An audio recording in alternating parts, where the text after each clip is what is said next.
اللہ کے رسول سرکار مدینہ صلی اللہ تعالیٰ علیہ وسلم کا فرمان ہے کہ نماز میں پہلے اگلی صف کو، پھر اس کے بعد دوسری کو، پھر تیسری کو، اس طریقے سے بھرتے ہوئے چلنا چاہیے۔ ایسا نہیں کہ اگلی صف میں بھی جگہ خالی رہ گئی، اس سے پچھلی میں بھی رہ گئی اور پھر پیچھے جا کے بیٹھ گئے۔ تو اب پیچھے سے آنے والے ضرور ہے کہ وہ گردنیں پھلانگ کے آگے آئیں گے اور اس جگہ کو پر کریں گے۔ سرکار نے اس طرح منع فرمایا ہے کہ گردنیں پھلانگ کے اگلی صف میں جا کر کے بیٹھنا یہ گناہ ہے۔ بات سمجھ میں آئی کچھ؟ کیا ہے؟ گناہ۔ اب اگلی صف میں اگر جگہ چھوڑو گے تو ظاہر بات ہے پیچھے سے تو آگے آدمی سے پورے کیسی رہے گی۔ کتنی مرتبہ میں نے یہ بات سمجھا دی۔ حضرت مفتی اعظم ہند شہزادہ اعلیٰ حضرت ایک مرتبہ مسجد میں دیر سے آئے، کچھ کام میں دیر ہو گئی، تو سب سے پیچھے جوتیوں کی والی جو صف ہوتی ہے اس میں جگہ ملی۔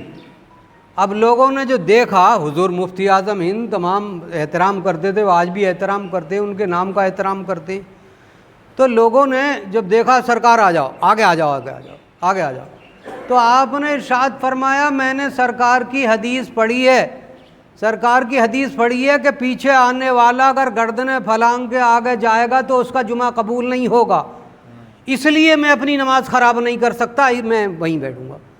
آگے کو نہیں آئے، اسی جگہ نماز جمعے کی ادا کی۔ کہاں؟ جوتیوں والی صف جو ہوتی ہے۔ بات سمجھ میں آئی کچھ؟ اتنے بڑے عالم ہوتے ہوئے ان کے لیے تو تمام لوگ اگلی صف خالی کر دیتے، مصلی خالی کر دیتے۔ بات سمجھ میں آتی نہیں۔ کئی مرتبہ میں نے یہ مسئلہ بتایا، پیچھے آنے والوں کو پیچھے چھوڑو، اگلی صفوں کو درست کر کے بیٹھو۔ بھرنی تو ہیں، ایسا تو نہیں ہے کہ صاحب بھرو گے نہیں، بھرنی ضرور ہے، تو اس لیے اگلی صفوں کو درست کر کے بیٹھو، پیچھے آنے والوں کو پیچھے چھوڑو۔ ایسا نہ ہو کہ بعد میں آنے والا تمہاری گردنیں پھلانگ کے آگے آئے۔ گناہ کی بات کو گناہ سمجھ لو اور ثواب کی بات کو ثواب سمجھ لو۔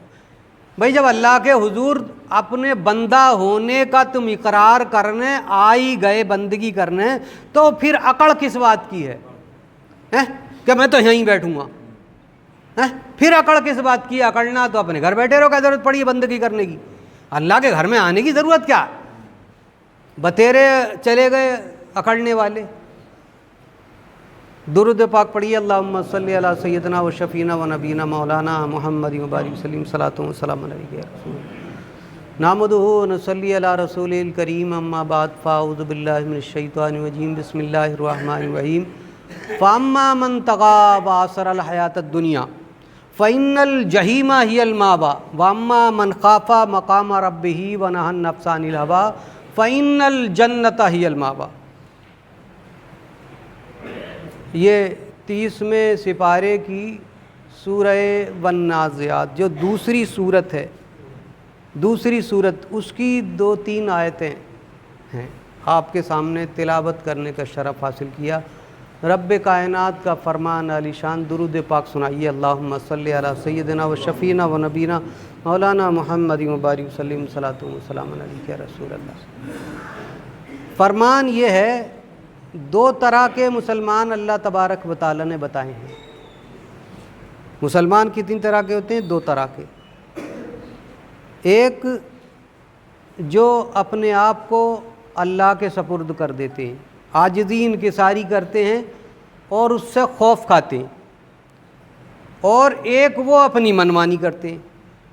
ایک وہ مسلمان جو منمانی کرتے ہیں اور ایک وہ جو اللہ سے خوف کھاتے ہیں، ڈرتے رہتے ہیں۔ تو ان پہلی آیتوں میں تو ان کا ذکر ہے جو اپنی منمانی کرتے ہیں۔ فاما من طغیٰ، فاما بس جس کسی نے سرکشی کی، اللہ کے حکم کو نہ مان کے اپنی منمانی کی، سرکشی کی، فاما من طغیٰ وآثر الحیات الدنیا، اور دنیا کی زندگی کو اس نے سنوارا، جو اس کے جی میں آئی وہ کیا، دنیا کی زندگی کو اس نے ہر طرح سے سنوارا، وآثر الحیات الدنیا۔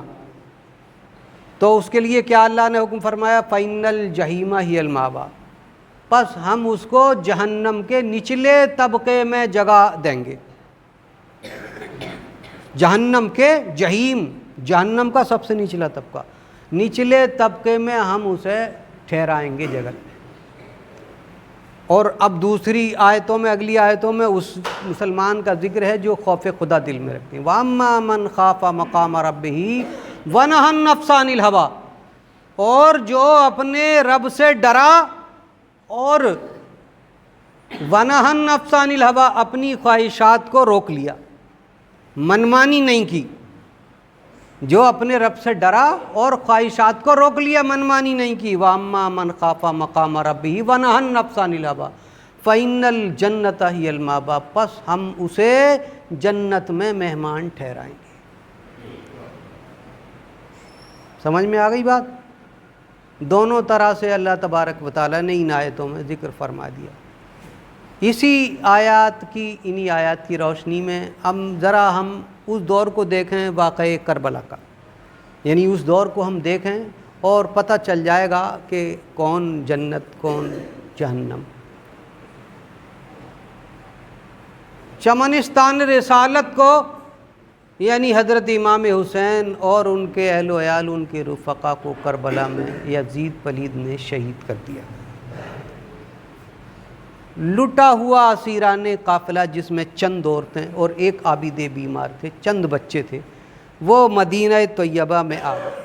حال دیکھا مدینہ طیبہ والوں نے، مدینے والوں نے اس قافلے کو جاتے ہوئے بھی اور آتے ہوئے بھی جب حال دیکھا، ان کے دلوں میں عشق رسول تھا اور وہ ایمان کا جذبہ لیے ہوئے تھے. اسی دن انہوں نے سب نے یزید کی بیعت توڑ دی کہ ہم ایسے ظالم کو ہم اپنا پیشوا نہیں بنا سکتے. مکے میں خبر پہنچی تو مکے والوں نے بھی بیعت توڑ دی اور حضرت عبداللہ ابن زبیر رضی اللہ تعالی عنہ کو اپنا خلیفہ بنا لیا. مدینے والوں نے بھی اور مکے والوں نے بھی. حضرت عبداللہ ابن زبیر کون تھے؟ حضرت زبیر سرکار کے پھپھیرے بھائی تھے، اور مدینے میں جب کہ مسلمان ہجرت کر کے آئے تو سب سے پہلے یہی پیدا ہوئے تھے، حضرت عبداللہ ابن زبیر. تو انہیں اپنا خلیفہ بنا لیا اور تمام مکے والوں نے اور مدینے والوں نے یزید کی بیعت توڑ دی. جب یہ پتہ چلا یزید کو کہ مکے والوں نے، مدینے والوں نے، ملک حجاز والوں نے میری بیعت سے انکار کر دیا، توڑ دی، تو اس نے 30,000 کا لشکر، مسلم بن عقبہ ایک ظالم شفاق گورنر تھا اس کا، سپہ سالار، اسے لے کے 30,000 لشکر ظالموں کا اس نے مدینے پر چڑھائی کرنے کے لیے بھیج دیا. مسلم بن عقبہ کو تاریخ دانوں نے مسرف بن عقبہ لکھا ہے، یعنی اس کے ظلم و تشدد اتنے تھے کہ اسے مسلم کہنا بھی کسی نے گوارا نہیں کیا. وہ آئی 30,000 کی فوج اور آ کر کے مدینے کا محاصرہ کر لیا چاروں طرف سے. 3 طرف سے تو پہاڑ تھے، ایک جانب ہرہ کا میدان تھا، اس وادی کو وادی ہرہ کہتے تھے.